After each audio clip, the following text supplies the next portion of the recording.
Radio Amplitud presenta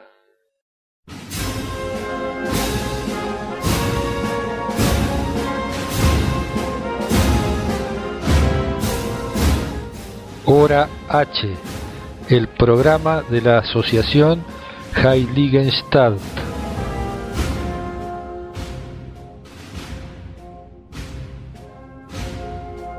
Un espacio para la revalorización ética, la conciencia social, el compromiso con la justicia y la solidaridad.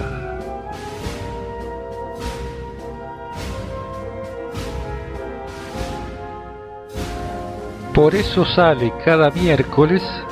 Hora H a través de Radio Amplitud.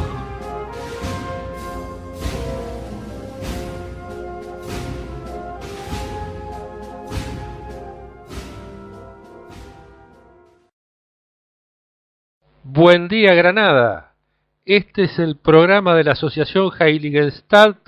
del miércoles 21 de noviembre de 2018,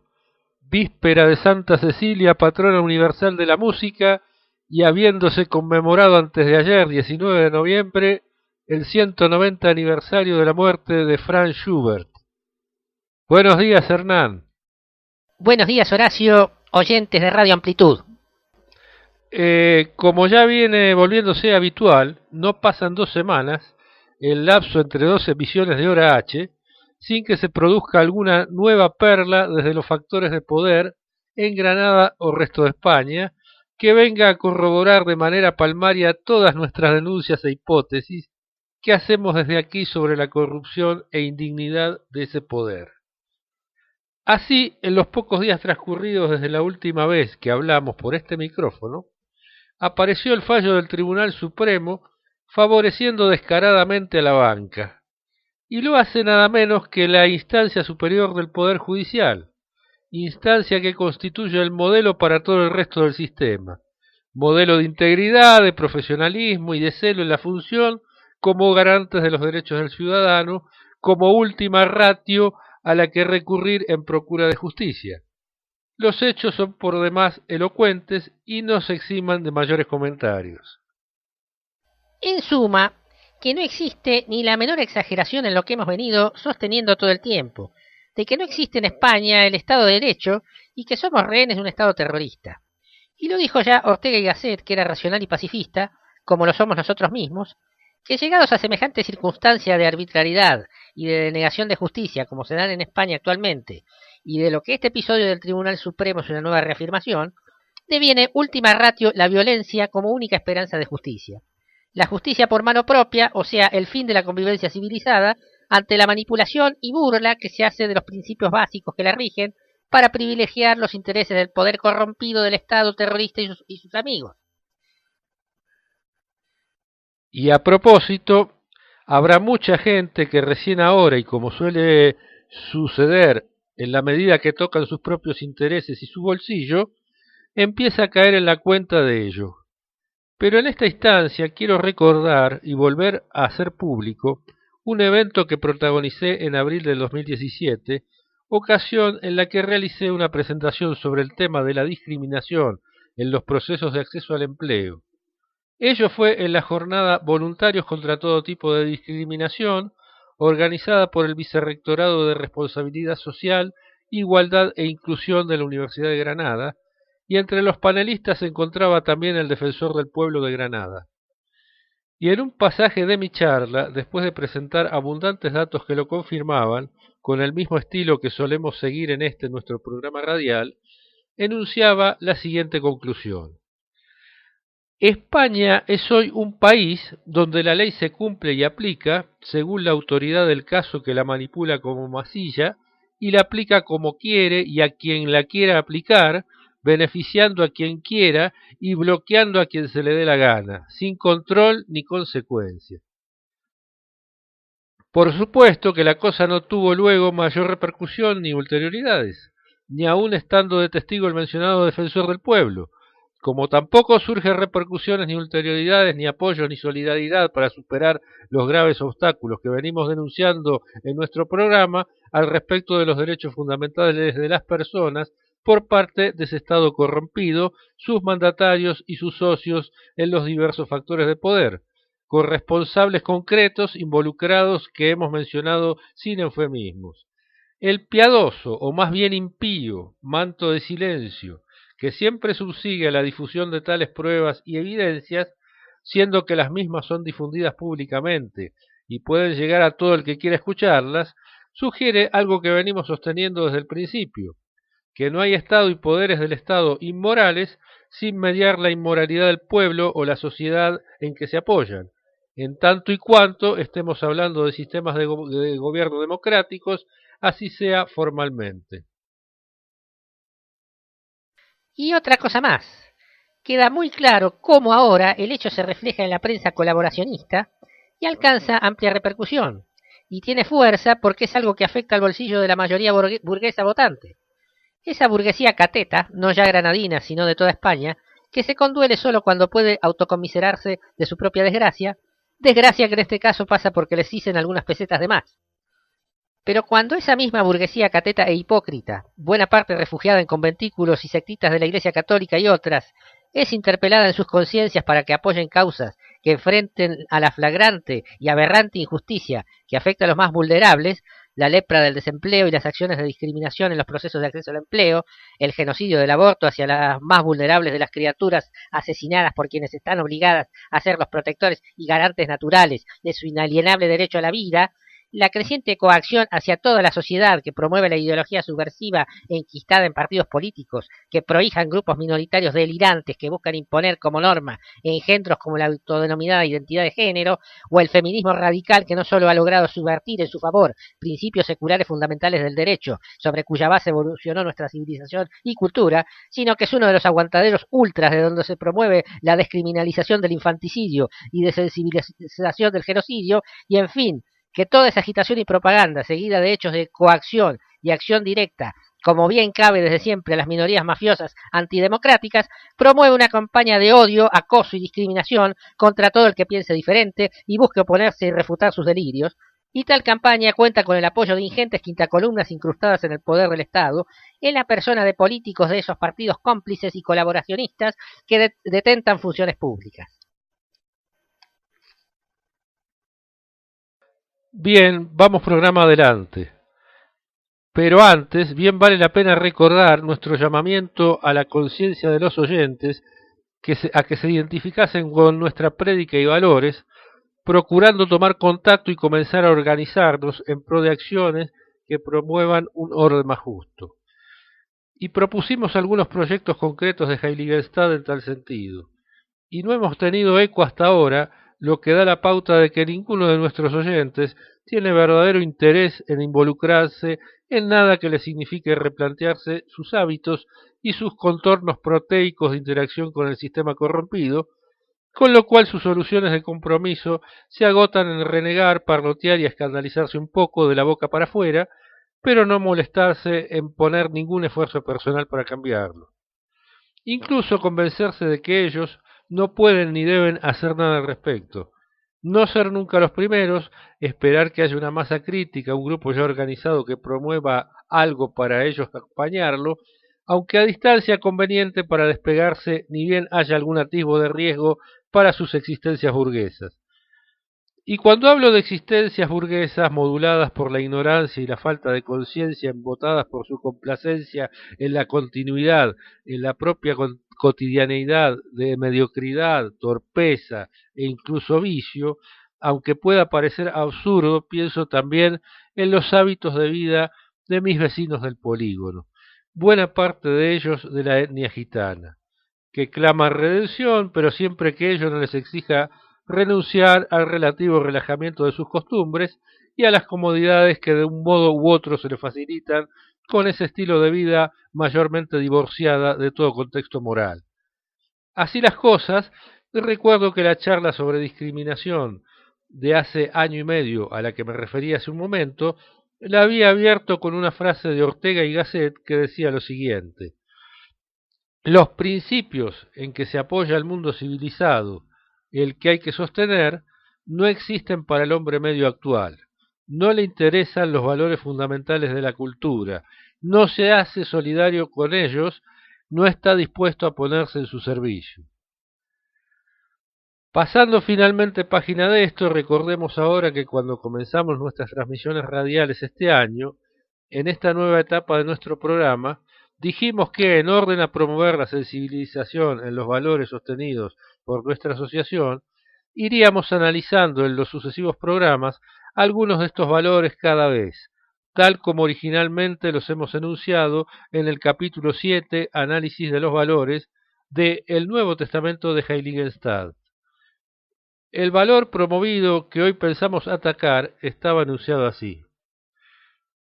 ¿Podrías leer, Hernán? Firmeza, enfrentando conductas que favorezcan el desempleo, subempleo, envilecimiento de condiciones laborales, vaciamiento, barreras anticompetitivas de acceso al mercado laboral o a derechos básicos, o toda condescendencia con tales actitudes. Denuncia y repudio a toda acción u omisión que desde el sector privado o público, sea en forma genérica o selectiva, ahonde o sea complaciente con el fenómeno del desempleo y las barreras, desigualdades y discriminación encubierta presentes en procesos de acceso a las oportunidades laborales o de otros derechos básicos, verbigracia, educación o formación ocupacional de calidad, adecuada objetivamente al nivel del aspirante en cada caso, sin obstáculos artificiosos. Condena a toda dialéctica distorsiva y acciones fundadas en intereses bastardos del sector privado o público que a efectos prácticos provoquen anticompetitivamente la marginación, postergación y degradación profesional de las personas a todo nivel. Y concluye con frases de José Ingenieros que terminan de esclarecer el espíritu promovido, y que dicen así: en las sociedades carcomidas por la injusticia, los hombres pierden el sentimiento del deber y se apartan de la virtud. La honra mayor recae en los sujetos de menores méritos y la justicia enmudece y se abisma. Los hombres nieganse a trabajar y a estudiar al ver que la sociedad cubre de privilegios a los holgazanes y a los ignorantes.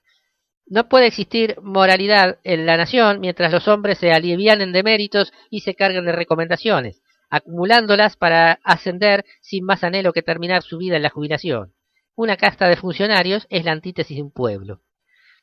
Cuando se obstruye a un solo hombre el camino de todas las posibilidades, hay injusticias en la nación. Todo privilegio en favor de una casta, partido, sexo, fracción o grupo cohesionado en oposición a los demás es un residuo de barbarie violatoria de la justicia. Las naciones están civilizadas en cuanto oponen la solidaridad total a los privilegios particulares. Luego hemos sostenido en distintas emisiones de este programa la inexistencia de Estado de Derecho y de justicia en España, muy especialmente cuando se trata de accionar contra el atropello de derechos a terceros vulnerables. En particular señalamos al desempleo como la lepra de nuestro tiempo, que está en la raíz del creciente fenómeno de masas de marginales y desamparados. Entonces, en el programa de hoy, para explayarnos sobre la visión y misión de Heiligenstadt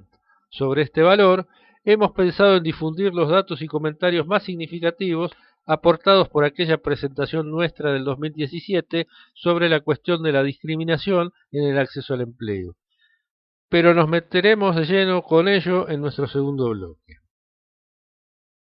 Vamos con nuestro tema musical de cierre del bloque, entonces. Vamos, y en atención al Día de la Música, que es mañana, unido al hecho de haberse cumplido antes de ayer el 190 aniversario del paso a la inmortalidad de uno de sus más altos exponentes, Franz Peter Schubert, no podemos menos que incluir alguno de sus temas que bien merece el homenaje, así sea que la extensión de la obra en estos casos nos insuma algunos minutos más que lo que solemos para el resto de temas musicales. En registro del cuarteto Alban Berg, escuchemos el primer movimiento del cuarteto para cuerdas número 14 en re menor, llamado La muerte y la niña, de Franz Schubert.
De la fusión de Radio Alfa y Radio Almanjayar nace Radio Amplitud. Radio Amplitud es un proyecto de la Asociación Cultural, Educativa y Musical Amplitud. Si quieres estar informado de todo, búscanos a través de Facebook e Instagram como RAI con Y Amplitud. O Twitter como @Radio Amplitud.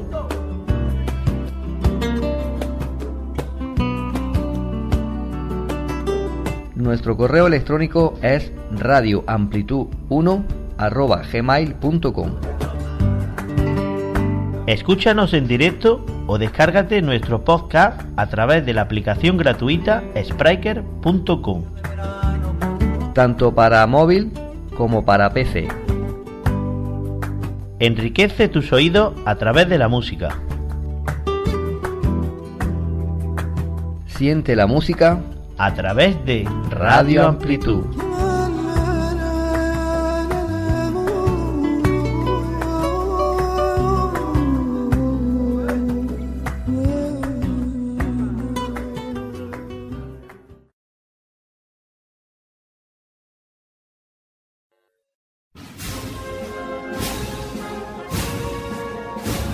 Estamos en Hora H, el programa de la Asociación Heiligenstadt por Radio Amplitud. Segundo bloque. Y aquí con la primera diapositiva a la vista de nuestra presentación del 2017 sobre bloqueos discriminatorios en los procesos de acceso al mercado laboral, observamos la presentación de la discriminación y su genealogía. Y en tal genealogía descubrimos conceptos como, prestemos atención, radicalismo, racismo-chauvinismo, manipulación del principio de presunción de legitimidad de los actos de la administración pública, tratamiento anticompetitivo, tratamiento nacional o de la nación más favorecida, hipocresía, fanatismo, amiguismo, enchufismo, clientelismo, chantaje, sectarismo, odio ideológico, censura, inmoralidad, intimidación, privilegios para minorías cercanas al poder, delitos económicos contra la población, intolerancia, prevaricación, parcialidad en la aplicación de leyes y derechos, imposición, ignorancia, dogmatismo. Como podemos ver, la discriminación es un fenómeno multiforme en el que concurren todas estas cuestiones, pero cuyo sustento básico es la incivilidad, siendo que, al decir de Ortega, según la frase que ya citamos en el primer bloque, los principios en que se apoya el mundo civilizado, el que hay que sostener, no existen para el hombre medio actual, no le interesan los valores fundamentales de la cultura, no se hace solidario de ellos, no está dispuesto a ponerse en su servicio. A mí se me ocurre que desde el vamos, en la acción discriminatoria y en la apreciación o desestimación que de ella hagan los poderes del Estado en primer término, y el cuerpo social mismo convalidando el juicio de sus mandatarios sobre ella, concurre una cuestión de idiosincrasia nacional llena de subjetivismo, con lo cual lo primero debería ser definir y precisar rigurosamente qué cosa es discriminación y cuáles son las características esenciales que distinguen la acción discriminatoria. Efectivamente, Hernán, y esa fue la línea de razonamiento seguida en la presentación, donde ante todo acudimos a la semántica del concepto. Y ya en este punto encontramos una sutil diferencia entre la definición y caracterización hispana y la anglosajona. En el diccionario de la Real Academia Española, la caracterización de la acción discriminar, por lejos más aludida en estos tiempos, aparece en segunda acepción. La primera dice verbo transitivo, seleccionar excluyendo, y la segunda, la que nos compete, establece verbo transitivo, dar trato desigual a una persona o colectividad por motivos raciales, religiosos, políticos, de sexo, etc.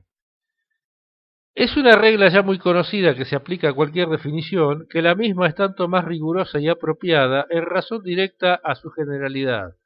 O sea, que no es una buena definición aquella que se hace de manera enunciativa, citando una lista de casos que quedan comprendidos en ella, pero sin poder agotarlos, y sin poder establecer de manera efectiva si casos análogos no enunciados deberían o no considerarse comprendidos en el concepto definido. Precisamente la definición de la Real Academia pertenece a este tipo, o sea, es débil. En cambio, en un diccionario anglosajón encontramos que la definición de discriminar en primera acepción es justamente la más extendida, la que nos compete, pero además aparece considerada como verbo intransitivo, o sea, sin explicitar un objeto sobre el que recaiga la acción, con lo cual, a priori, tan solo por ese detalle, podríamos conjeturar que debe ser más general que la definición hispana. Pero yendo a la definición en sí misma de discriminar, leemos: hacer una distinción a favor o en contra de una persona o cosa sobre la base del grupo, clase o categoría a la cual la persona o cosa pertenece, más bien que de acuerdo a su mérito real. Demostrar parcialidad. Vemos entonces cuánto más genérica, rigurosa, limpia y de amplio alcance resulta esta definición anglosajona frente a la hispana. Ahora bien, en la medida que en las leyes y en todo el corpus jurídico resulta crítica la cuestión del idioma y lenguaje empleado, se sigue en consecuencia que los vicios y malentendidos que provienen de la semántica y del uso que se haga del idioma y lenguajes pueden repercutir directamente sobre la interpretación que se haga de determinadas cuestiones jurídicas hechas con ajuste a un determinado idioma o lenguaje. Así es, y esa es la manera como, a falta de precisiones, de definiciones rigurosas en la propia lengua, el concepto jurídico se puede manipular y acomodar en cada caso según convenga a la administración o a algún socio preferente o cliente VIP, cargando la balanza para que se incline conforme a tales conveniencias. O sea que un corpus jurídico basado en definiciones poco rigurosas y semánticas ambiguas es un corpus jurídico manipulable mediante criterios clientelistas. Cosa que inmediatamente podemos demostrar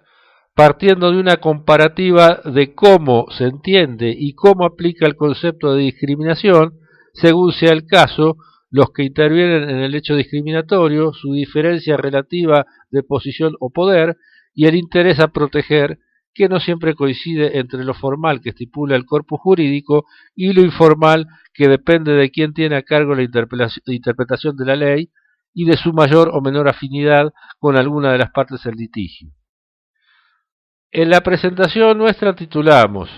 Los riesgos de unificar denominación de cosas diversas y de tipificar con listas enunciativas. Por ejemplo, partamos del concepto de discriminación según lo establece el Código Penal español e imaginemos cómo podría aplicar esas definiciones para casos de obstaculización del acceso al empleo en el mercado laboral. El artículo 22.4 de ese código establece la discriminación como circunstancia modificativa de la responsabilidad criminal agravante de cualquier otro delito penal cuando el delito se comete por motivos racistas, antisemitas u otra clase de discriminación relativa a la ideología, religión o creencias de la víctima, la etnia, raza o nación a la que pertenezca, su sexo, orientación o identidad sexual o por razones de género, de la enfermedad que padezca o de su discapacidad. En tanto, el artículo 510 del mismo código, que aplica a penalizar a quienes públicamente fomenten actos de discriminación, hace la misma caracterización enunciativa de lo que debe entenderse como discriminación, o sea, débil, carente de rigor e inaceptable según venimos a analizarlo. En el artículo 314 del Código Penal, que ahora sí viene a ser específico de acciones de discriminación dentro del ámbito laboral, aplica a penalizar a los que produzcan una grave discriminación en el empleo público o privado contra alguna persona, mediando la misma lista enunciativa de razones que ofrecen los artículos precedentemente mencionados. O sea que a la debilidad de los otros artículos en términos de caracterizar acciones discriminatorias que pueden ser consideradas tales, frente a otras que solo Dios sabe, lo cual consagra un subjetivismo y discrecionalidad total, completamente inaceptable de parte del magistrado para juzgar el hecho, pero además lo complica introduciendo nuevos frentes de subjetivismo y discrecionalidad al establecer que sólo debería penalizarse la discriminación grave. Porque una discriminacióncita no debe sancionarse, ¿no es cierto? ¿Qué es una discriminación grave? ¿Dónde termina una discriminación ordinaria y comienza una grave? Evidentemente no es seria una ley que se expide en semejantes términos de vaguedad y subjetivismo, y viene a ser una ley funcional a las manipulaciones que permitan a los victimarios, usualmente la parte con posición dominante, eludir el castigo de sus actos contando con la complicidad de los magistrados y transferir y volver abstracta en perjuicio de la víctima la probanza de la acción discriminatoria. Y ahora observemos la omisión altamente sospechosa en el Código Penal español de artículos específicos que apliquen a penalizar la discriminación, ni ordinaria ni grave, no ya en el ámbito laboral, sino en los procesos de reclutamiento para el acceso al empleo, con lo cual el estado de trabajador en activo otorga privilegios vulnerando el principio de igualdad ante la ley frente a la situación de trabajador en desempleo, tanto más en desempleo de larga duración o incluso dolosamente marginado de manera sistemática de los procesos de acceso al empleo por acciones discriminatorias convenientemente camufladas. desempleado que queda despojado ante la ley de algunos de sus derechos fundamentales en favor de maniobras y complicidades corporativistas entre grupos económicos, Estado y sindicatos. Y en el trasfondo de esta conculcación de derechos, practicada con la complicidad del mismo Estado que debiera actuar como celoso garante de ello, está omnipresente la cuestión económica y la voluntad de ese Estado de favorecer y privilegiar los intereses de sus socios de las corporaciones económicas para que puedan abusar impunemente de su posición dominante. En efecto, anejo a una condena por acción discriminatoria va la obligación de resarcir a la víctima por los daños y perjuicios ocasionados. Si el daño alegado fuera meramente moral, como ocurriría, por ejemplo, en una situación de acoso discriminatorio en el ámbito laboral hacia un trabajador en activo, por un acuerdo entre empresas, sindicatos y juzgado, la cosa se puede llegar a finiquitar con alguna fruslería en términos dinerarios, tirándole un hueso a la víctima. Si se tratara de un despido con obligación de reincorporación, le costará un poco más a la empresa, pero de todos modos puede caer en el escenario de sus previsiones de pérdidas y ganancias. Pero piensen ustedes en un discriminado en un proceso de reclutamiento laboral que ganara el pleito. En justicia debería ser resarcido por los salarios caídos desde el momento en que se proveyó el puesto para uno de sus competidores hasta el momento en que la empresa lo incorpore como trabajador regular, momento a partir del cual adquirirá todos sus derechos y obligaciones de trabajador efectivo y la empresa la obligación de abonarle en tiempo y forma su salario y seguridad social cada mes. O sea, si mal no he entendido, que tenemos dos elementos distintivos, al cual más viciado y perverso, en la tipificación y exigencias que el Código Penal español requiere para reconocer un acto de discriminación. Primero, estar comprendido en alguno de los perfiles de la lista que enuncia taxativamente el Código como potencialmente discriminable. En consecuencia, existirán multitud de acciones discriminatorias de igual o mayor entidad que las causales de discriminación enunciadas por el Código, que se pierden en la nebulosa del cangrejo y quedan libradas a la discrecionalidad y buena fe de la interpretación del magistrado actuante. Siendo que, a partir de lo que hemos visto del fallo descarado del Tribunal Supremo en favor de la banca, contando con la indisimulada parcialidad y tráfico de influencias del mismísimo presidente del Supremo Cuerpo Colegiado del Derecho Español, la buena fe de todos los jueces queda en entredicho y deviene completamente dudosa, estando viciada de todo tipo de relativismo y parcialidad jurídicos, políticos y morales. Segundo, en el supuesto que la víctima logre encuadrar la acción discriminatoria padecida en alguno de los limitados y cuadriculados criterios enunciativos a los que con dudoso propósito se ciñe el Código, o que tenga éxito en convencer al magistrado actuante de que su caso, aún no enunciado taxativamente, debe ser tenido por discriminación, todavía se le exigirá que produzca la prueba sobre la acción discriminatoria denunciada.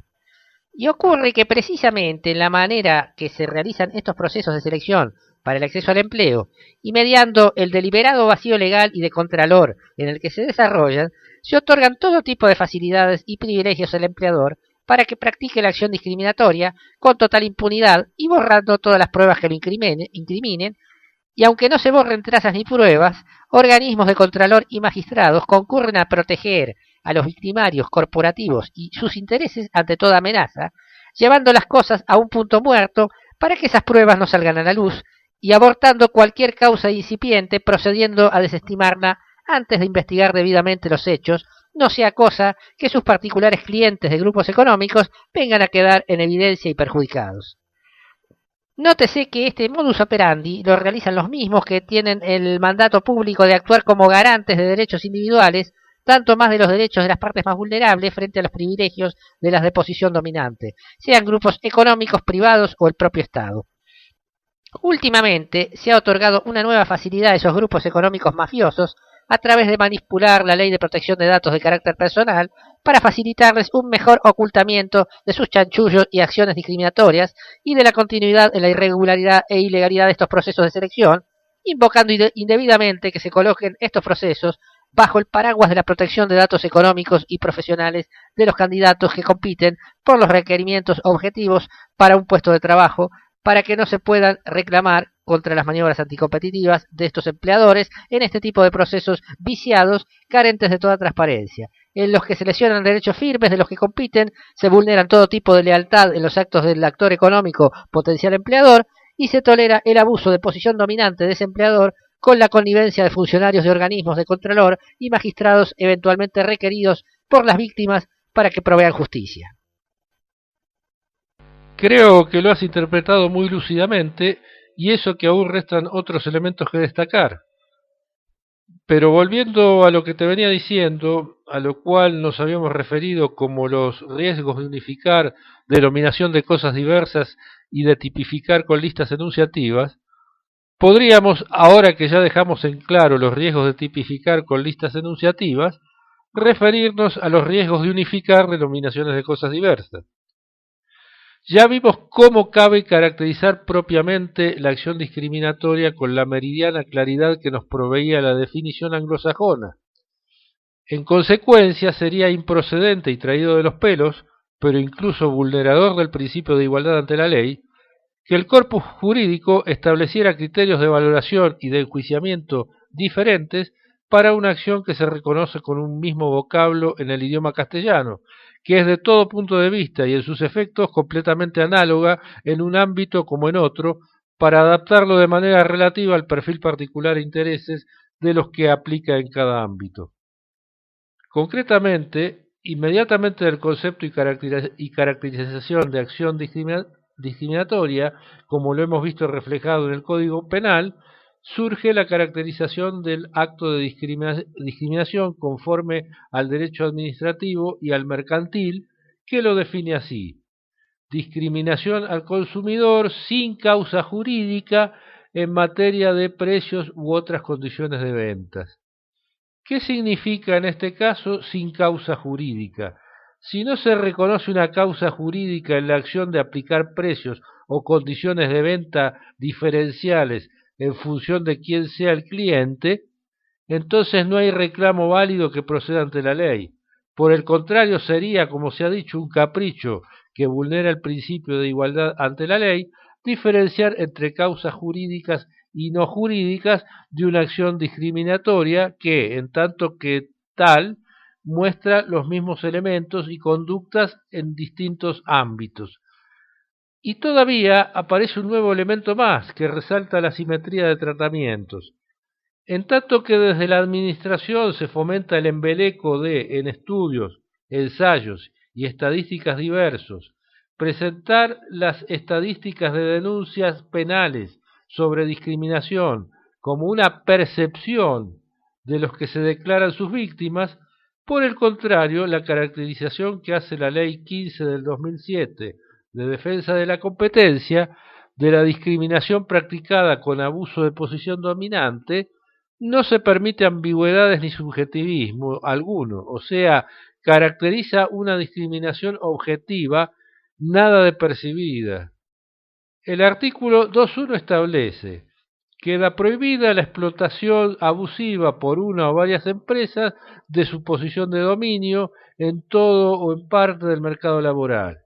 que es precisamente lo que ocurre con las maniobras discriminatorias que realizan en perjuicio de determinados candidatos en los procesos de reclutamiento laboral y el borrado u obstaculización de acceso a las pruebas del ilícito, con tanto que realizan con la propia colaboración de la administración pública y la justicia. Luego, el artículo 2.2, inciso D, provee el criterio mercantil,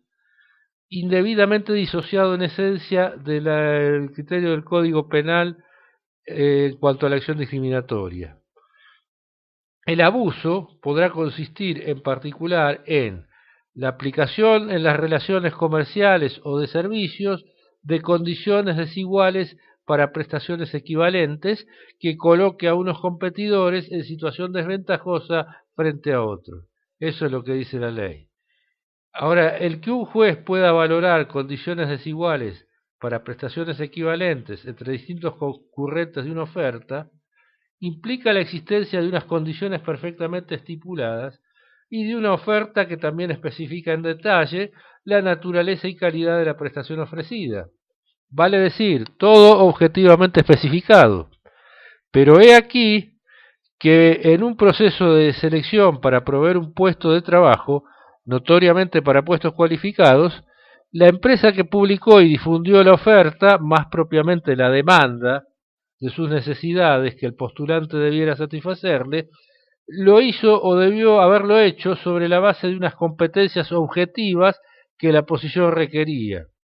Del mismo modo, los candidatos, notoriamente en procesos para cubrir puestos cualificados, presentaron perfiles por los que declaran y acreditan unas competencias objetivas más o menos ajustadas a lo que requería la demanda pública de la empresa potencialmente empleadora. En consecuencia, implica un amaño y complicidad de funcionarios y magistrados, propiamente prevaricación,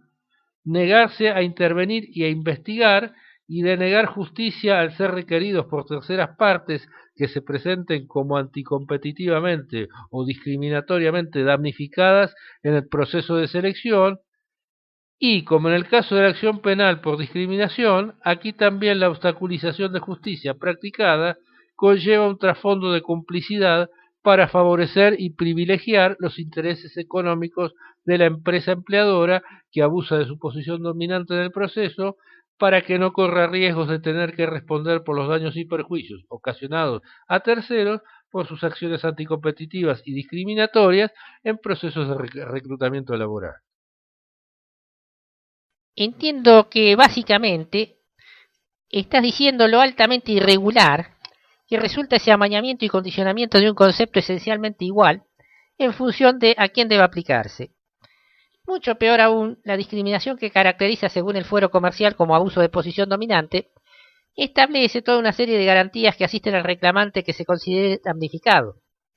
Esas garantías comprenden el derecho a exigir que la empresa demandante respete los términos publicados en su demanda, se comprometa a contratar con quien haya presentado la mejor oferta global en calidad y precio, y a igual calidad menor precio, que se demuestre que no existen precios ocultos, o sea, que un oferente haya sido adjudicado por presentar precios bajos, pero cabiendo la sospecha de que ello está compensado por otro tipo de tratos con la demandante, en sí mismo ajenos a la oferta publicada a la que se ha concurrido, y el derecho de quien se considere damnificado a solicitar vista de las ofertas de los otros concurrentes a fin de sustanciar su eventual reclamo de reconsideración o resarcimiento. Y decimos mucho peor aún, porque la ley está otorgando determinados derechos y garantías a un perjudicado comercial, económicamente fuerte, para que pueda cubrirse contra pérdidas económicas no esenciales por vía de reclamo judicial ante maniobras anticompetitivas en su perjuicio. En tanto que a un profesional independiente cuya subsistencia depende de un trato justo en el mercado laboral y cuyo tratamiento vil sistemático en este tipo de procesos puede significarle no ya unas pérdidas económicas tarde o temprano amortizables, sino directamente la ruina, no le asiste ninguno de tales derechos y garantías para reclamar por maniobras anticompetitivas y discriminatorias en su perjuicio, con abuso de posición dominante de la contraparte en competencia en procesos de reclutamiento laboral. Y esta situación asimétrica de aplicación del derecho de flagrante injusticia para contrapartes más vulnerables, que hoy por hoy pretende asumirse de manera simplista, con total naturalidad y sin reacción por parte de jueces, fiscales y profesionales del derecho en general, se da justamente a la inversa de lo que ocurriría en un Estado de Derecho legítimo. Son los derechos individuales, los derechos fundamentales de la persona, los que deben tener la prioridad y gozar de la mayor protección y de todas las garantías frente a los intereses económicos logreros de las corporaciones, cuyo uso y abuso de posición dominante incluso avasalla aquellos otros derechos individuales inalienables para alcanzar sus fines abusivos. Y ante la alternativa, una vez más tenemos al Estado terrorista y sus mandatarios del lado de los corruptos para sacar tajada. Bien, Hernán, es un buen momento para cerrar el bloque y una vez más, teniendo en cuenta que mañana es el Día Universal de la Música, vamos a hacerlo con uno de los momentos más brillantes de una de las obras más brillantes de todo el repertorio operístico. Hablamos de las bodas de Fígaro, de nuestro bien amado y nunca suficientemente bien ponderado Amadeus, el genio de Salzburgo, y del memorable final del primer acto, en la voz de Hermann Prey, escuchamos el aria Non più andrai.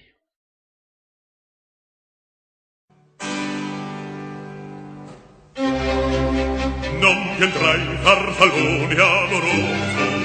notte e giorno d'intorno girando, nelle belle fermando al riposo,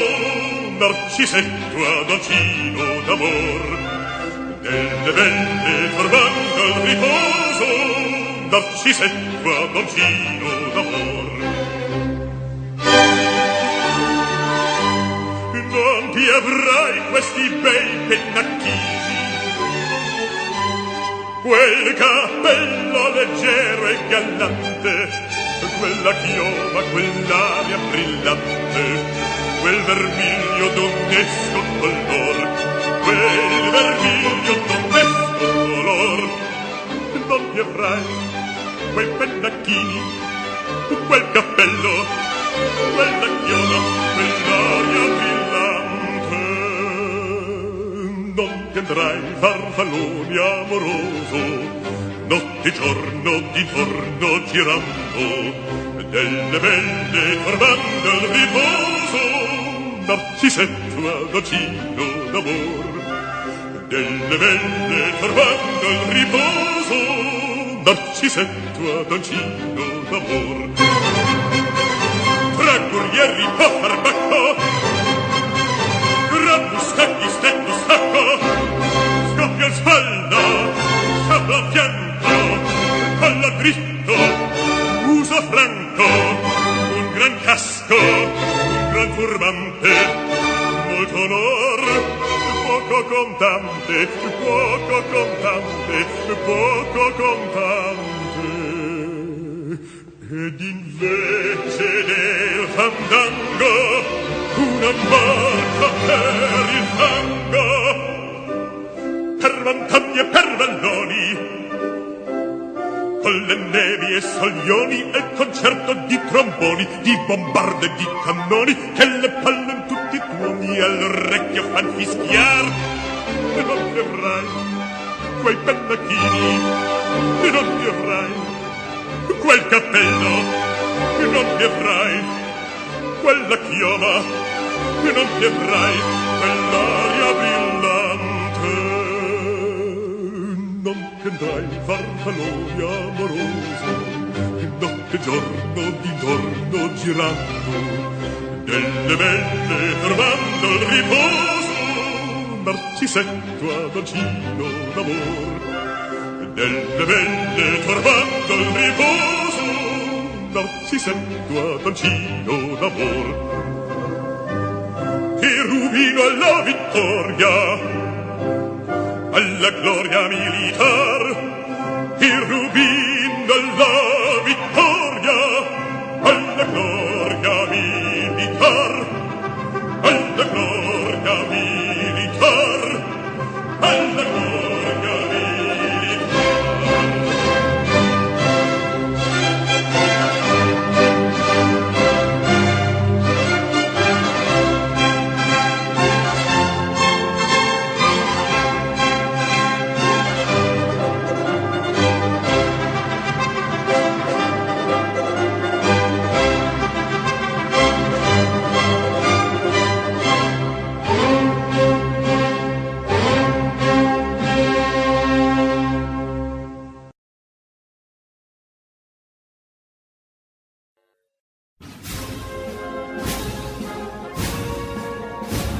Estamos en Hora H,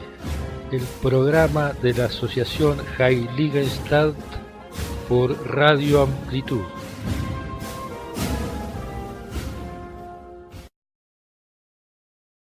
Tercer bloque, Hernán, y otra vez se nos fue el programa. Y todavía queda mucho por hablar sobre el tema de hoy. Continuaremos con esto en nuestro próximo programa, Dios mediante, el miércoles 5 de diciembre. Nos vamos despidiendo hasta entonces.